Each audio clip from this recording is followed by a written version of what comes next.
Bank में पलड़ा जो है वो द्रौपदी मुर्मू का ज़्यादा भारी है।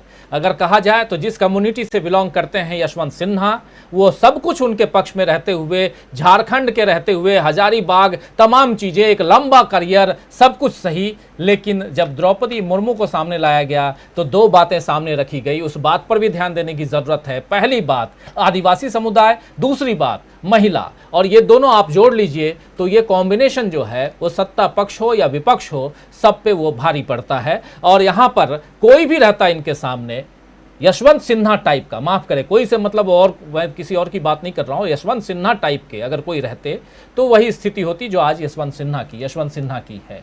तो इस बात को भी समझने की ज़रूरत है कि अगर आप वोट बैंक की राजनीति में हैं तो वहाँ पर कॉम्बिनेशन देखा जाता है, और वहाँ फिर यशवंत सिन्हा क्या कर लेते या क्या कर लेंगे वो मायने नहीं रखता। अगर वो मायने रखता तो यशवंत सिन्हा ऐसे हाशिए पर नहीं फेंक दिए जाते जैसे कि उनके और भी साथी फेंक दिए गए, जो दर्शक दीर्घा में बैठे हुए कुछ और साथी उनके हैं। खैर, सुनील शुक्ल जी क्या कुछ कहेंगे आप? यशवंत सिन्हा की बात अभी बहुत हो रही थी, बहुत बातें हुई हैं, लेकिन बात अगर द्रौपदी मुर्मू की जाए तो क्या लगता है आपको, जिस प्रकार आज क्रॉस वोटिंग की बात आ रही है, क्या माफ करें द्रौपदी मुर्मू रिकॉर्ड जीत हासिल करेंगी? वर्तमान राष्ट्रपति से भी ज्यादा वोट लेके आएंगी, क्या लगता है आपको?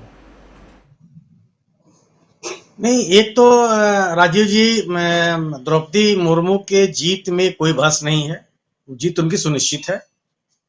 लेकिन यशवंत सिन्हा को एकदम नकार दिया जाए यह उचित नहीं है। यशवंत सिन्हा ने अपनी उम्मीदवारी के बल पर देश में राष्ट्रपति के चुनाव को एक राष्ट्रीय चर्चा का विषय बना दिया।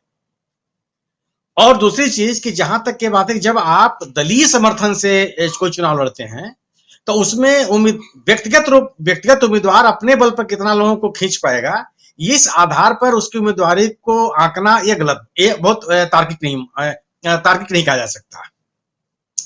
रही बात, देखिए, अगर आप कहेंगे झारखंड में समर्थन की बात, तो हेमंत सोरेन ने इनका समर्थन किया, और जब ये नामांकन पत्र दाखिल हुआ था तो उसके प्रस्तावक थे। इतना सरलीकरण नहीं है कि आप अपने राज्य में उनको समर्थन नहीं मिला। किन कारणों से नहीं हुआ? अगर आप सोचिए कि सत्ता जब आपके पीछे लग जाए तब क्या कर लेंगे।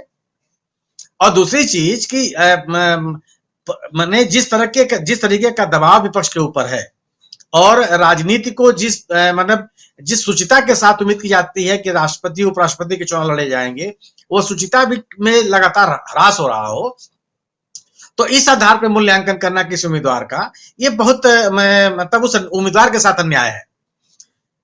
दूसरी बात यह है कि यह केवल सवाल यशवंत सिन्हा का नहीं है, विपक्ष का है। विपक्ष की बात जो बात हम लोग कर रहे हैं, विपक्ष निश्चित रूप से सब ये इस तरीके से बिखराव आ जाएगा, और इसके लिए यशवंत सिन्हा अकेले जिम्मेदार नहीं है।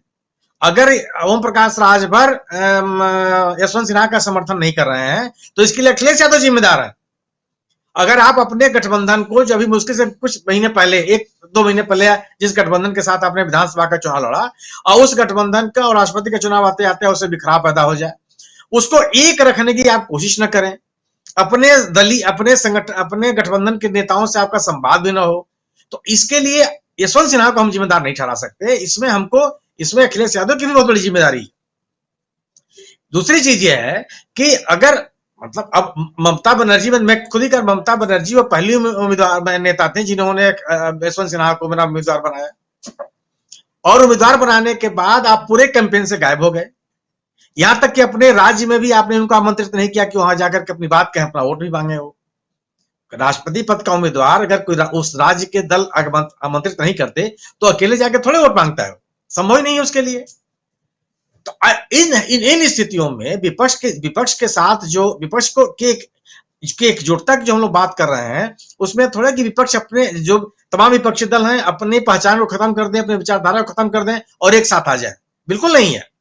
लेकिन एक मुद्दे पर जब आप सत्तारूढ़ दल को चुनौती दे रहे हैं, आप उनकी नीतियों का विरोध कर रहे हैं, तो उसको चुनौती देने के लिए आपको संगठित दिखना चाहिए।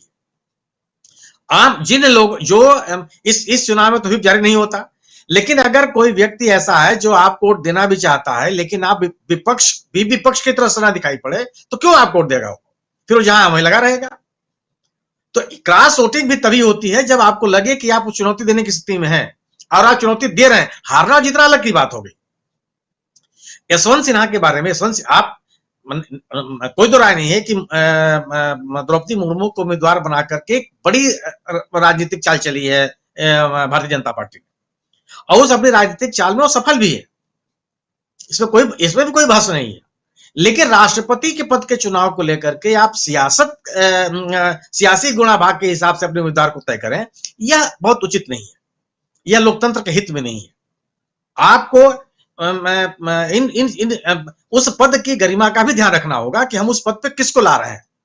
केवल इस गणित के आधार पर कि हम इस फला व्यक्ति को लाने से हमारा राजनीतिक फायदा होगा, यह सोच भी बहुत तार्किक नहीं है और देश के हित में नहीं है। दूरगामी दृष्टि से अगर हम लोग बात करेंगे तो यशवंत सिन्हा की बात केवल इसमें ये बात जरूर मानी जाएगी कि यशवंत सिन्हा ने पूरे चुनाव को गर्म रखा, अपनी बात कही, खुल के अपनी बात कही, अपनी उम्मीदवारी को तर्कसंगत बनाया, अपने कंस्टिट्यूएंसी से वोट मांगने में भी तार्किकता के साथ बात की।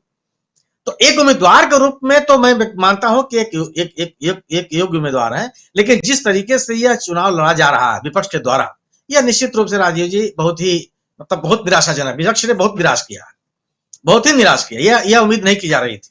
विपक्ष से उम्मीद की जा रही थी कि सत्तारूढ़ दल से एक मजबूती के साथ हारना जितना तो अलग बात है। अगर आप किसको नहीं पता था कि आप लड़ेंगे तो कौन जीतेगा कौन हारेगा, लेकिन कम से कम लड़ते तो आप दिखाई पड़े। लेकिन दुर्भाग्य क्या हुआ कि विपक्ष लड़ता हुआ नहीं दिखाई पड़ा। यह एक खराब संदेश गया है पूरे देश में। जी बिल्कुल।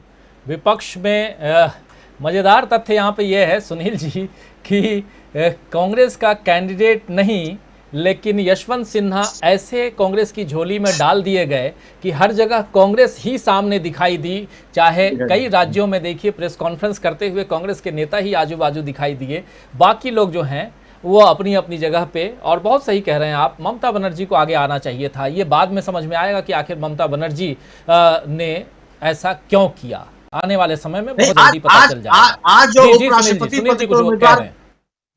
आज उपराष्ट्रपति पद के उम्मीदवार को लेकर के जो बैठक हुई उसमें टीएमसी का मेंबर शामिल तक नहीं हुआ। क्या बताना चाहते हैं आप? और आप कहते हैं कि नहीं हम इन ताकतों से हम लड़ना भी चाहते हैं।